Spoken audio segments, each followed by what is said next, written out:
Mentakas ngi Tarik Leber Arhajar Penriu Norak Tin ke Vatikan sa India ban Nepal Reverend Leopoldo Girili Apostolic Nuncio hak jingwan ke jongu hak sin ke banukong banwan jingo ya ke garuhil ulalej ban penlong ya ke jingruai ke bakerpang halum jiktep ke balang hatura hak bala penlong ya ke jingruai ke bakerpang nak benta Bruno Sangma bam kuai hadwar blei ubadai ulampang barim ke Lok Sabha ke India ban menteri rangba barim ke jela mekhlia hak ne jinglej lasnran lang do Bishop Sindrop Katura Diocese Reverend Jose Chirakal Menteri Rangba Kejela Konrad K. Sangma hak ne jingwan Syatura lapdiang brom da girungej ke balang hak arpa pratarik rempang Arhajar Arpon Riu hak ne kasngi da ki pau hajar ngut girungej jong ke balang ke teling kilawan ban yodon lang hak mas ke bakhoj ha secret hat shrine tura girungej kilawan na keleng jong ke garohil ban playa jingej hak ne jingwan onong raktin ukpa bakhoj na ke Vatikan sa India ban Nepal. Christ, by the 3 days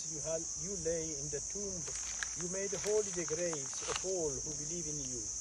And even though their bodies lie in the earth, they trust that they, like you, will rise again. Give our brothers, priests and sisters, peaceful rest in this grave, until that day when you, the resurrection and the life, will raise them up in glory. Then may they see the light of your presence, Lord Jesus, in the kingdom where you live forever and ever. Amen. Eternal rest to give unto them, O Lord. May their souls rest in peace. Amen.